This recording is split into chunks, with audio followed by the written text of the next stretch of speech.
বর্তমান সময়ে খাবারের দোকান মানেই সাজসজ্জা আর চটকদার বিজ্ঞাপন। তারপরেও দৃষ্টিনন্দন ডেকোরেশনের অনেক ব্যবসা প্রতিষ্ঠানের নেই পরিচিতি, অথচ ব্যতিক্রম চিত্র শতবর্ষ ছুঁই ছুঁই বয়সী দধিঘর নামের ছোট্ট এই প্রতিষ্ঠানটির নেই কোনো বিজ্ঞাপন কিংবা বাহারি সাজসজ্জা, তবুও এর সুনাম ছড়িয়ে আছে দেশ জুড়ে। দিন যত যাচ্ছে চার পুরুষের এই খাবারের সুনাম যেন ততটাই বিস্তার হচ্ছে।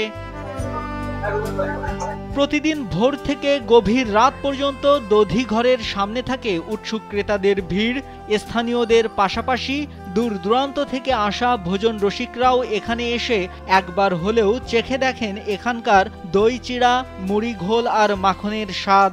আমরা এখানে বেশিরভাগ সময় আসি, ম্যাক্সিমাম সময় গরমের দিনে বেশি আসা হয় এখানে। আর এই যে দই চিড়ার মিক্সচারটা খুবই স্বাদ ভালো। দীর্ঘদিন যাবত এখানে দধি চিড়া খেতে আসি। এই দধি চিড়ার যে স্বাদটা আমরা পাই, এটা অন্য কোথাও এই স্বাদটা আমরা পাই না। এই দোকানের বিশেষত্ব শুধু স্বাদে নয়, পরিবেশনেও। ব্যবসা শুরুর সময় দোকান ঘরটিতে লাগানো পুরনো দিনের সেই ঘড়িটি এখনো সঠিক সময় দিচ্ছে। পাশেই আছে সেই আমলের কাঠের বাক্সের রেডিও। আর দধিঘরের বড় বিশেষত্ব কাঁসার বাটিতে খাবার পরিবেশন আর অপরিবর্তিত স্বাদ। এখানে খাবারের স্বাদটা অনেক ভালো। এর আগেও আসছি, অনেকবারই আসি। এখানে অনেক লোক আসে, বাইরে থেকেও আসে খাবার খাইতে।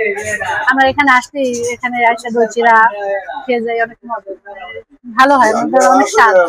ঢাকা থেকে যখনই আসি তখনই দধিঘরে আসি, কারণ দধিঘরের ছানা, ঘোল এবং দধি আমাদের কাছে অনেক ভালো লাগে এবং এর স্বাদ আগের মতোই আছে। দধিঘরের পেছনের দিকটিতে রয়েছে হেসেল। সেখানে চুলার উপর বড় বড় ডেকে জ্বালানো হচ্ছে দুধ। ডেকের মুখ বস্তা দিয়ে ঢাকা, নিচে নিভু নিভু আগুন। দধি তৈরির কাজ করছেন ৬৭ বছর বয়সী জাহাঙ্গীর হোসেন। দীর্ঘ ৫০ বছর ধরে এই দোকানে তৈরি করছেন মজাদার খাবার। জাহাঙ্গীর হোসেন জানান, প্রতিদিন ৬ থেকে ৭ মণ দুধ লাগে। বেলা ১২টা থেকে শুরু হয় দুধ জাল দেওয়ার কাজ। বিকেল ৫টা পর্যন্ত জাল দিয়ে কয়েক ধাপ পেরিয়ে কিভাবে দই তৈরি করা হয় সেটি বর্ণনা করলেন এই কারিগর। চুলার উপর হিট দিয়া পানি দিয়ে ঢাকতে, ছালা দিয়ে ঢাকতে দেবো, তারপরে আবার চুলার মুখ কাছে রাখতে হবে টিন দিয়ে মাপ দিয়ে। যেমন আগুনের কতটুকু মাপ, ওই মাপে আপনার ঢাকতে হইবে। বেশি পুড়িয়ে যাবে, কম হইলে জমবে না। প্রায় ১ শতাব্দীর ইতিহাস ধারণ করা এই দধিঘরের সূচনা করেছিলেন ১৯৩০ সালে মিনহাজ উদ্দিন রাজ। তার বাড়ি বরিশালের বাবুগঞ্জ উপজেলার চাঁদপাশা গ্রামে। শহরের একটি ঘোলমুড়ির দোকানের কারিগর ছিলেন তিনি। পরে নিজেই একটি ছোট ঘরে শুরু করেন দই বিক্রি। তার দইয়ের স্বাদের প্রেমে পড়েন ব্রিটিশরাও। তার মৃত্যুর পর বড় ছেলে আদুরাজ দায়িত্ব নেন। ১৯৯৭ সালে আদুর মৃত্যুর পর হাল ধরেন তার ছোট ভাই আজিজ রাজ। তিনি ১৯৯৯ সালে মারা গেলে তার ছেলে রিয়াজুল কবিরের হাতে যায় দধিঘরের দায়িত্ব। এখন চতুর্থ প্রজন্মের মাহমুদুল হাসান এই প্রতিষ্ঠানকে আগলে রাখছেন।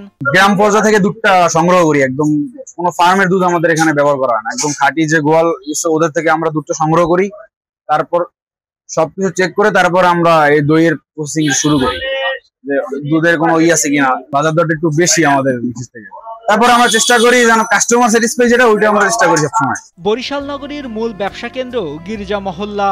সময়ের বিবর্তনে এলাকার নাম পরিবর্তন করে রাখা হয়েছে কেবি হেমায়েতুদ্দিন সড়ক। নামি দামি খাবারের হোটেল আর শপিং মলের ঝলমলে আলোয় বদলে গিয়েছে এলাকার চিত্র। তবে পুরনো কাঠামোতেই দাঁড়িয়ে আছে বরিশাল দধিঘর। খাঁটি দুধের দই, ঘোল, মাখন আর মুড়ির স্বাদ ৯৫ বছর ধরে তৃপ্তি মেটাচ্ছে মানুষের। নাইমুল হাসিব, কালবেলা।